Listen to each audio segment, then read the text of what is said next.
വന്യജീവി സാന്നിധ്യത്തിൽ വലഞ്ഞ് പാലപ്പള്ളിയിലെയും അതിരപ്പള്ളിയിലെയും പ്രദേശവാസികൾ പാലപ്പള്ളിയിൽ ജനവാസ മേഖലയിൽ കടുവയെ കണ്ടതിന്റെ പരിഭ്രാന്തിയിലാണ് നാട്ടുകാർ. രാത്രി ഇറങ്ങിയ കാട്ടാന കൃഷി നശിപ്പിച്ചു. അതിരപ്പള്ളിയിലും കാട്ടാനക്കൂട്ടം കൃഷി നശിപ്പിച്ചു.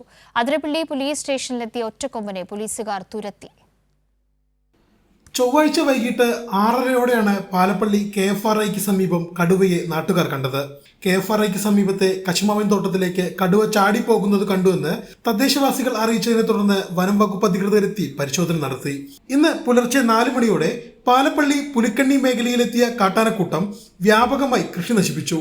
തുടർന്ന് കൃഷിസ്ഥലത്ത് നിലയുറപ്പിച്ച കാട്ടാനക്കൂട്ടത്തെ ടാപ്പിംഗ് തൊഴിലാളികൾ പടക്കമെറിഞ്ഞാണ് തുരത്തിയത്. ആതിരപ്പള്ളി മേഖലയിൽ വെറ്റിലപ്പാറ 14-ലാണ് വീണ്ടും കാട്ടാന എത്തിയത്. മാനാടൻ വർഗീസ്, കൈതവളപ്പിൽ ശശി എന്നിവരുടെ കൃഷിയിടങ്ങളിൽ കാട്ടാന കൃഷിനാശമുണ്ടാക്കി.